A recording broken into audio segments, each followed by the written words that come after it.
Today, if you'll be turning, please, turn to John 13. We'll be in that text this morning, a study entitled A Demonstration of Service. We've come to the place where Jesus washes the disciples' feet. In the Gospel of John, we find ourselves about 2/3 of the way through. But we'll find our next 5 chapters deal with the next 5 to 6 hours of Jesus' life. John spends an awful lot of time in the last day of Jesus before the crucifixion. So here in chapter 13, we're going to have the foot washing, also the betrayal that is foretold, and the denial that's foretold. The 14th chapter will have Jesus as the way, the truth, and the life, Jesus revealing the Father and promise the Holy Spirit. Chapter 15, the true vine, the hatred of the world toward Jesus, and thus also to his disciples. In chapter 16, the Spirit's work, and Jesus having overcome the world. Chapter 17, the high priestly prayer. And so all these events, the vast majority of which not covered in the other Gospels. Yet also, with this, for 5 chapters on the Last Supper, there is no record in John of the Last Supper, the Lord's Supper, the Lord's Supper being instituted. So John tells us, it seems, what the others did not. And the idea that the Gospel of John already had, the author did, already have access to the other Gospels, knew what was there, and so knew what he should expand upon and what he need not, I think is a pretty valid one. But in any case, we'll have now Jesus with his apostles for not quite the final time, because he's with them alone in the garden for his final time before his crucifixion, but the final time without being under a great deal of pressure. Of course, only Jesus could have handled this situation knowing his death was 15 hours away without an awful lot of pressure. And so here we find Jesus calm, and we find Jesus composed, and we find him actually quite a bit more composed than those around him, because he knew with great confidence what was coming, as trying as it would be, as painful as it would be, but also he knew the outcome of it. And that's one of the things with us that troubles us. Sometimes we know a thing is coming. It's coming at us like a train barreling down the tracks.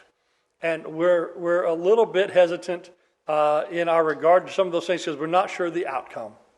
But Jesus was completely convinced of the good outcome, and not just for himself, but the outcome it would be for others. So that's our study today, a demonstration of service from John chapter 13.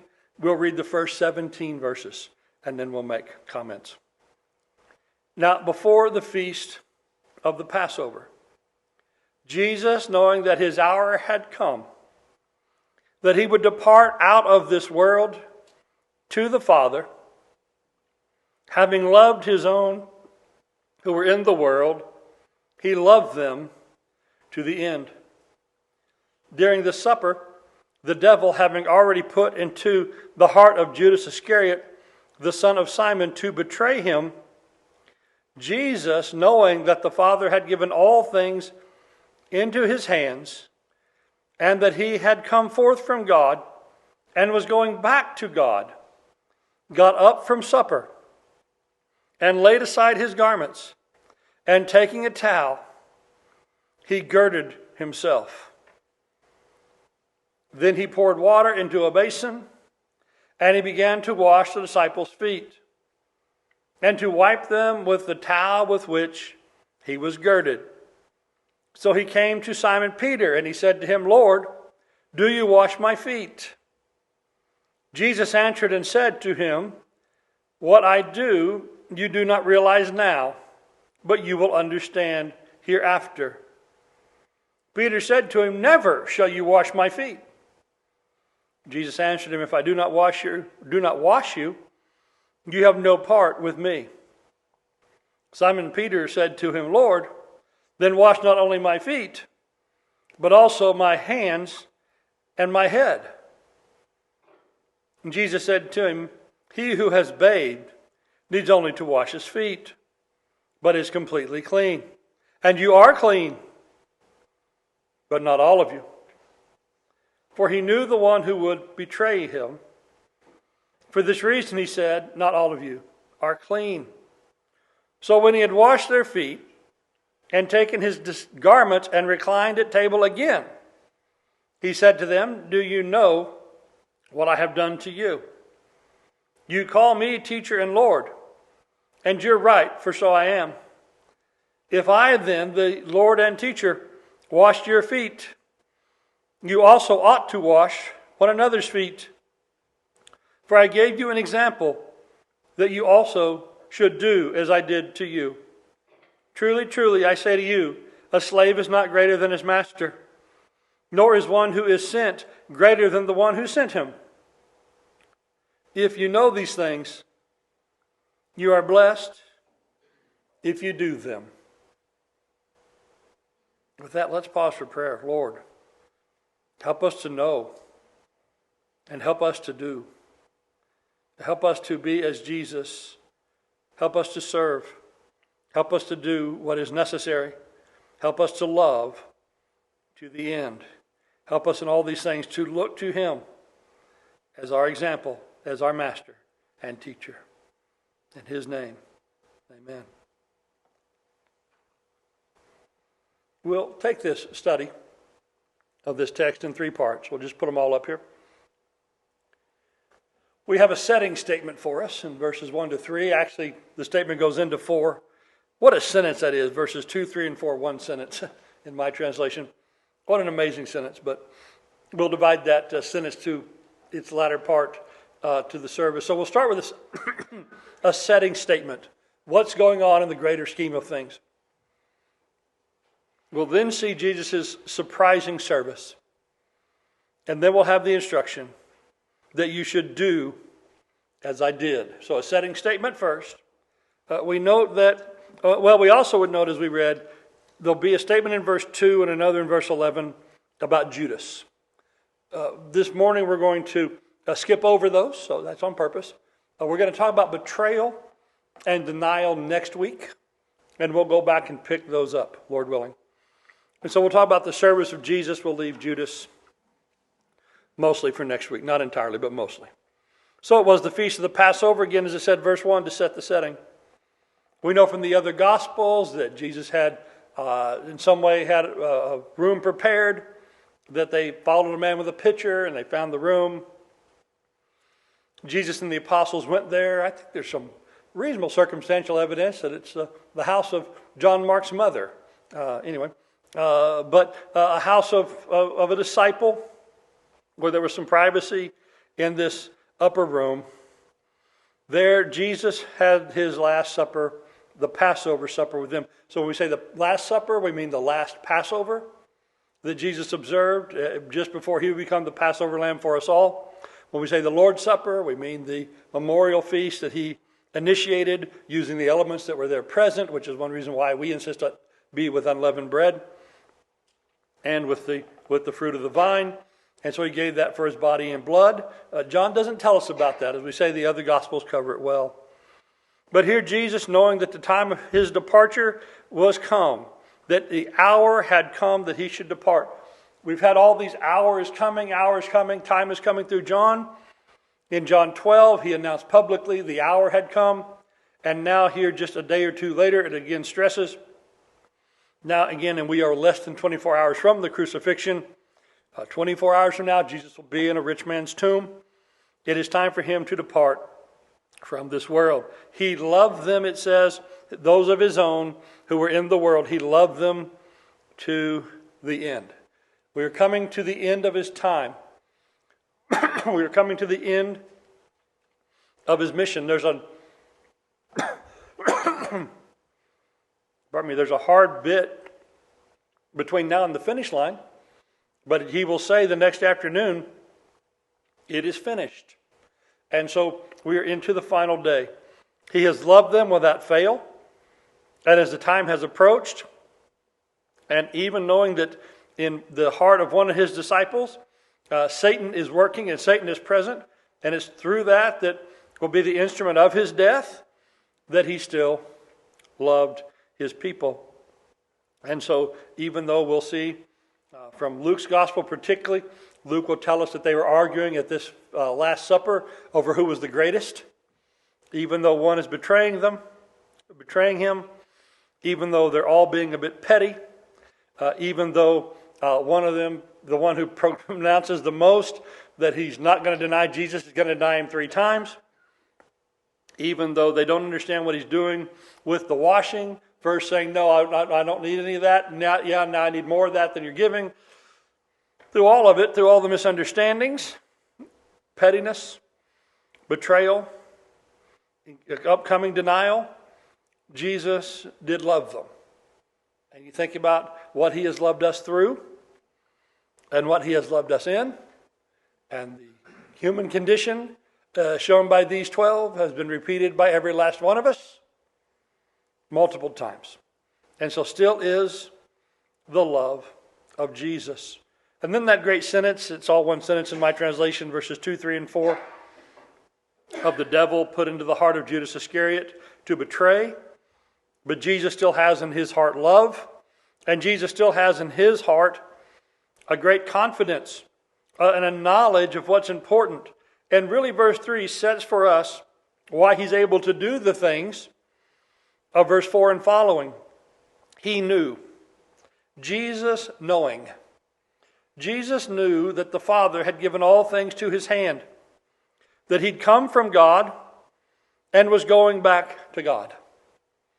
When you know that God has given you the right, the power, the job, the honor of doing this job, when you know you've come from God, and when you know you're going back to God, when you don't have any doubts, when you don't have any fears of social approval, when you don't have any reputation to uphold, when you don't have any kind of selfish thought involved, you can get a lot done. One of our politicians of a prior generation said, you can get anything done in this town you want as long as you don't care who gets the credit. But if you want the credit, then you're not going to, because everybody wants the credit. So if the other guy can take the credit, you can get things done. Well, Jesus is that writ large. He is confident in his place with God. He can be humble in part because he has nothing to prove to others. His place, his value, his relationship is with God. Now from that flow all things else, including a great humility. If someone is full of themselves, if someone is full of pride, if they're trying to bolster their own position, if they're trying to save face or gain face, the one thing they were not going to do is they're not going to rise, lay aside your garment, and take up a towel and then go get a basin of water. You're just not going to do that. You've got a reputation to uphold. And if you're putting yourself out like the apostles were arguing, again, Luke 22:42 or 44, Luke 22:22 or 24:22, there it is. Luke 24:22. If you are like the apostles arguing over who would be the greatest, then the one thing you're not going to do to prove you're the greatest is to get on the floor and wash the other guy's foot. Of course, if you want to hinder another guy from ever washing your feet, just tell him you're better than him. Right? If you want to make sure he never does that for you, let him know as he's doing it, well, there's a reason you're doing that and I'm up here. That'll put a stop to it right away if you like to stop that kind of thing. But if you're full of yourself, if you're trying to gain a place instead of knowing your place, if you can't get over yourself and serve like Jesus did, well, it's because you have some insecurity about yourself. And so Jesus had no need for self-vindication or self-promotion, and so he could humbly serve. And for all the, and not just here, it's not just from the apostles that I'm sure as he's washing their feet, they're, like Peter, they're puzzled, but he goes ahead and does it, and he takes the questioning. But imagine what he's going to take, in a few more hours. He's going to take the beatings, right? They're going to arrest him when he had the power to flee. They're going to mock him for his claim to be a king, though he was a king. They're going to put on him a crown of thorns, and they're going to put on him a robe by which to mock him, and they're going to make him carry his cross. They're going to nail him to it. And then they're going to cast aspersion upon him. And what's he going to do that whole time? Well, he's going to take that too. And so I do wonder maybe if his friends ribbed him a little bit when he got on the floor. But he can take it. I mean, he's going to take a beating pretty soon. He can take it. But, some guys can't take the ribbing. Right? And if they can't take the ribbing, if they can't take that, how would they ever take a beating? No, he knows. He's confident. He knows the Father's given him all things to his hands. He knows he's from God. He knows he's going back to God. If you had that knowledge, if you had that faith as a certainty in your life, what could you do with it? That you weren't worried about what people thought about you. That you weren't worried that people, well, isn't that beneath him? Why is he messing with that? Well, can't somebody else do that? Doesn't he have better things to do? Well, maybe if somebody else was doing that, you could do the better things. But sometimes you need to do some very basic things before some better things can be done. In Romans 15, this attitude of Jesus is referred to for us. In a lesson, Romans 15, 1 through 3, it says, now we who are strong, well, you're strong, right? I'm strong. Doug, are you weak? You're the weak one, right? You're the weak one? No. Who's the weak one? Well, let the strong ones, we're all the strong ones. Let those who are strong, they ought to bear the weaknesses of those without strength and not just please themselves. Each of us is to please his neighbor for his good, to his edification. For even Christ did not please himself, just as it's written, the reproaches of those who reproached you fell on me. Just as it's written. This is from the Psalms. The 69th Psalm, which is the Psalm of betrayal, the Psalm for telling the actions of Judas. Psalm 69:7 beginning, because of your sake I have borne reproach. Dishonor has covered my face. I have become estranged from my brothers and an alien to my mother's sons. For zeal for your house has consumed me. We know that from the temple cleansing cited there. And the reproaches of those who reproach you have fallen on me. When I wept in my soul with fasting, it became my reproach. When I made sackcloth my clothing, I became a byword to them. It goes on how this faithful one does for others. He mourns, he fasts, and people just mock him. No matter what he does, people mock him. And so it was with Jesus. No matter what he did, they mocked him. Every time Jesus was humble, every time Jesus was accepting, every time Jesus was kind, his opponents turned that into an opportunity for mocking and derision. And I just wonder, what would the Pharisees have said if they would have seen Jesus get up from the Passover meal to wash people's feet during it? They would have laughed that to scorn. They would have made that a subject of gossip for years to come.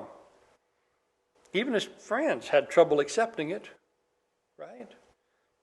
And so that's the kind of service to which we're called. The kind of service that other people go, what? Why? Really? That? Yes, that. So verse 4, the surprising service. He rose from supper. He rose from supper, laid aside his garments, taking a towel, he girded himself about. Not sure exactly at which point of the supper he did this. Again, we know his disciples were arguing about who was the greatest. That in Luke is recorded after the institution of the Lord's Supper. Jesus gave them the Lord's Supper and they're arguing over who's going to be greatest in this kingdom that's coming. It logically seems to be that would have been the time for Jesus to get up and do this. We're not exactly sure. He may have done this before they did that, or he may have done it after. Logically, it seems to best fit after, but we don't know for sure. But we do know that supper had already started. He'd already started the Passover meal. Now imagine if you're at one of your family gatherings. You're at one of your yearly family feasts, the Thanksgiving feast or the Christmas feast, or whatever, the birthday feast in your honor. And during the dinner, you get up and go do acts of service. I think my wife will tell you, once I sit down with my supper, I am generally planted, right? How many of us are happy to take a phone call while we set for supper? How many of us are happy to get up from the table and do anything before we finished. He rises up from, it's not, hey guys, go sit down, I'll be with you in a second, I got something to do before I sit down with you. He gets up from the supper. So they've already started the supper with no one having washed their feet. They do have this private room, right? We know it was arranged for them to have this upper room where they could have a time of privacy. And it appears that the room did not come with servants, right? The room just came with them. They got the room. Well, one of the nice things about being all by yourself is you're all by yourself. Of course, the bad thing about being all by yourself is what? You're all by yourself. And so there was nobody there who was in attendance to them to do this washing of feet. He got up and he did it himself. This is the humility of Jesus. This is the one who is from God and he knows he's going back to God. And he uses that as an opportunity and a confidence to do good for others. If I were dying tomorrow and you had a feast, I might decide I'd be the guest of honor. Hey guys, let's make this about me. He already gave them the Last Supper, saying they are going to remember him. But in this feast, it's not about honoring him. It's about him teaching them. As it says in Philippians 2:6, that he existed in the form of God. He did not regard equality with God a thing to be grasped, but he emptied himself and he took the form of a bondservant, being made in the likeness of men. Some would say, hey, Jesus, you're taking that servant thing a little too seriously, aren't you? No, you can't take that servant thing too seriously. He is a servant. He became a servant of us, though he was God. And just as our sins and foibles and follies, they are represented in the acts of the apostles, in the sins of the apostles, in the shortcomings of the apostles. And so it is that the service of Jesus to them is a service emblematic of the service to us all. And so he did the service that was needed. He put the water in the basin. He washed their feet. He wiped them with the towel that he had tied around himself. This is how this was done. That usually a servant, very often a servant girl, one of the younger servants, they would do this job. The apostles, they're arguing over their importance. Jesus is on the floor, washing their feet. Peter, and at least we acknowledge Peter in his boldness and his brashness, but I think he represents a lot of us. We think, Lord, what are you doing? Lord, do you wash my feet? What is this? How is it that you are doing this? And Jesus basically tells him to hush, which sometimes you need to. Again, we appreciate him bringing up the fact of how untoward this whole thing seems, because it does put the spotlight on it and allow for conversation about it. But basically, Jesus says, just hush and let me do what I need to do. What I'm doing, you don't realize, but you'll understand later. Just like we have to tell the kids, right? How many times we tell the kids, you'll get it later, or we'll explain it later. Just for now, hush and go along. That's what we got here. Just let me do this. This needs to be done. There's something to this, but you're not going to get it now. Well, Peter, again, I've been given in my telling of this the implied hush. I think there was a very seriously implied hush there. He did not take the implied hush. Instead, he said, never. Of course. Never will you wash my feet. Okay, then.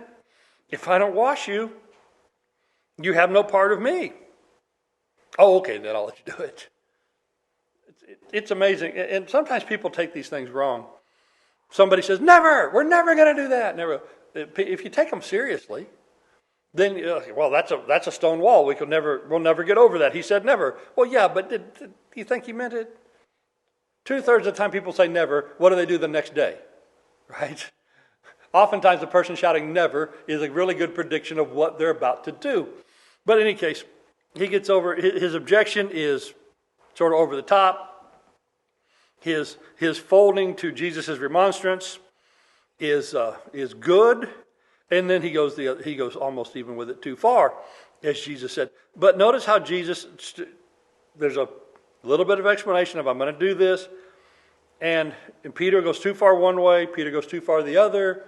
There's just a calmness and a certainty to Jesus and the service here that he's doing, and Peter goes along with it. And so when you have somebody who, like Peter, it's no, never this, or yes, all of that, just calmly keep going. And most of the time, they'll come along. And if they don't, well, okay, I guess they won't. But we know Jesus, he doesn't say, okay, well, you told me not to, Peter, then I won't. Right? What if Jesus did that? What if Jesus gave us the things that we say? Sometimes we say with great forceful demands, never will you wash my feet. 10 seconds later, he's washing his feet. Right? Aren't we glad that Jesus doesn't listen to us in our nonsense sometimes? Aren't we glad of that? We are. And it also, when other people spout nonsense, because Peter's a bit nonsensical here, isn't he? There's a bit of nonsense in this. What do you do when somebody just kind of blows up nonsensically? Take it calmly and do what needs to be done. And most of the time it'll work out. Unless Judas is there, but what are we going to do about that anyway? All right, so, never will you wash my feet. Oh, well, if I don't wash your feet, I have no part. You have no part with me. Oh, in that case, Lord, wash not only my feet, but also my hands and my head. Lord, let's just set up the shower booth. No, we don't need that either. I'm just washing your feet because that's the part that's dirty, right? And if we just think for a minute, open-toed sandals, ancient city, of 250,000 people, of which 100,000 sheep have just been brought to town, right, for the Passover. Yeah, we're going to need to wash some feet. All right, so, yes, just wash feet. Lord, wash all of me. No, he says, he who is bathed needs only to wash his feet, but is completely clean. You're clean, but not all of you. Now, he didn't mean all of you. When he says not all of you, he doesn't mean everything but your feet. He means not one of you people. And that's a reference to Judas. But we'll leave that for next time when we talk about betrayal and denials. All right, so I'm just going to wash the part of you that's dirty. And so now we see Jesus finishes that up. When he'd washed their feet, verse 12, he took his garments and he reclined at table. So now back to dinner mode. He's done servant mode. He he cleans up. He puts his clothes back on, and now it is back to dinner mode. And so he says to them, "Do you know what I've done?" Well, I don't think they hardly got it at all. Peter didn't get it while it was going on. I don't know that a lot of insight has been brought in the last 10 minutes, right? And so, do you know what's going on? And so he explains it to them without waiting for the answer. You call me teacher and Lord, and you're right. So he's their rabbi. He is their master. They are the disciples, right? He's the leader. He's the director. He's the master of the group. And so I'm the teacher. I'm the master. I'm the leader. If I, the Lord and teacher, washed your feet, you also ought to wash one another's feet. Now, he doesn't say exactly how often they should do that, right? But shouldn't they do that now every Passover? Every Passover, there'll be a foot washing ceremony. I don't think so. Now, there are some churches that have places, do have annual or semi-annual foot washing. Of course, as we've stated often about that, if you're going to go to one of these ceremonial foot washings and you're going to be the recipient, what is it you are going to do before you go? You are going to make sure that you have been to the pedicure place. You are going to make sure that your feet are as perfumed as they've ever been. You're going to wear your cleanest socks. You're going to wear your newest shoes. And one thing you're not going to show up to one of these ceremonial foot washing things with is a dirty foot, because that's not what it's about, right? It's about the ceremony. Well, this is not about a ceremony. This is not instituting a ceremony. Now, I do say, if we were going to have one of those ceremonies, I would appreciate if y'all did all of that, right? I really would. Because as the leader here, I'd probably be the first one to have to do it. But be the one who ceremonially washes somebody's feet. But in any case, no, it's not about a ceremonial service. Not that every ceremony is wrong or that ceremonies don't convey important thoughts, right? There's a reason why we have ceremonies, because they're important, significant events. But this is not a ceremonial service. This is an actual service. I gave you the example, you should do as I did. What I did was wash your feet when they were dirty, even though it interrupted my Passover dinner. Not to put too fine a point on it, by the way, my last one. When I was about to die for you. Right? That's what he says when he says, you won't understand this now. Even if he tried to explain it all to them now, it only fully makes sense in light of his death for them, right? That the one who would die for you would do this for you. In counting down the hours before his death, he would do this for you. They couldn't have understood it until after the death. And so he says, you will understand later, and I think they did. And they never made, that we have any record of, a ceremonial foot washing service. But what they did is they spent their life in dedication to his gospel and in service to the people who believed that gospel. Isn't that what the apostles did? Yeah, they did understand the lesson. We always get on to them, and rightly so, when they don't understand. But if we're going to talk about when they don't understand, let's give them credit for when they did understand. What did they actually do with this? So, truly, truly, I say to you, a slave is not greater than his master.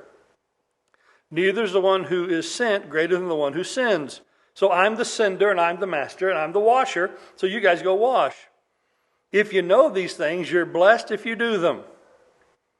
Now, James said almost exactly the same thing. Actually, he said it in the negative. If you know what's right and don't, it's a sin. In Romans 13, we have the same principle there.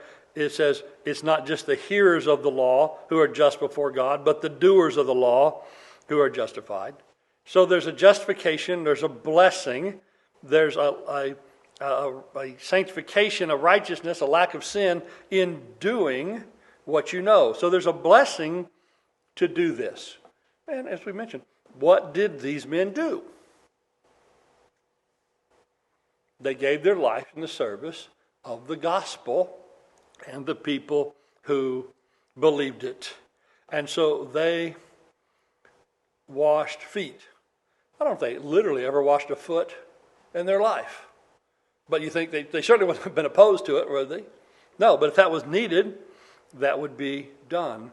And so today, we who have this same lesson, and we stand with the apostles here, our sins and foibles and weaknesses are seen in theirs, and theirs in ours. But also then, wouldn't our devotion and our service, shouldn't that be seen in us as it was in them, as they in this regard stand in the same place as we are? We often think of the apostles as, the leaders, because the church is built on the foundation of Christ and the apostles and the prophets. But in this regard, they are followers of Jesus.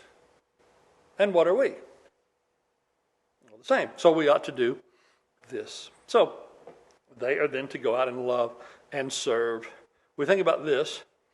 The apostle Paul, not one of the apostles present, but the come lately apostle, in Galatians 5, when talking about us being led by the Spirit of God, and he said we're free from the law, in Galatians 5:13 it says this, "For you were called to freedom, brethren, only don't turn your freedom into an opportunity for the flesh, but through love serve one another."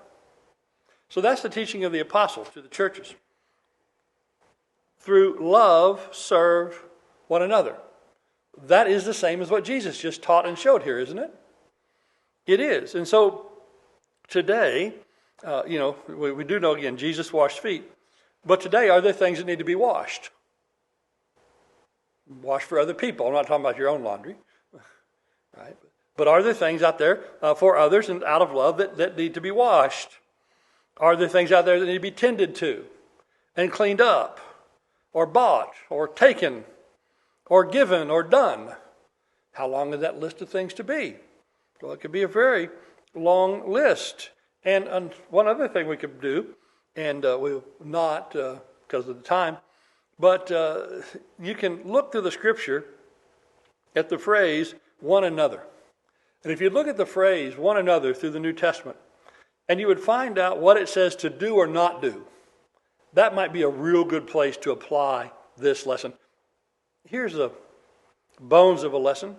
I won't give it all to you, and this is not even a third of what the full lesson I have on the one another is, but here's a few things you're supposed to do to one another in Christ. You're supposed to accept one another, admonish one another, comfort one another, encourage one another, forbear with one another, forgive one another, be patient toward one another, and love one another. Well, that's a pretty good to-do list, isn't it? And if you would look up one and other passages, there's a whole lot more of do's and don'ts as well. And so, yeah, of the things, again, that need to be washed or cleaned or brought or taken or given or done or hauled off or hauled in, taken here, removed from there, things that people could use which would be a real help to them, to be ease their burdens. Well, let's do that, because Jesus interrupted his own last Passover dinner to be on the floor to wash feet. And so a loving service to people, especially those who love God, that is the thing that we're called to do.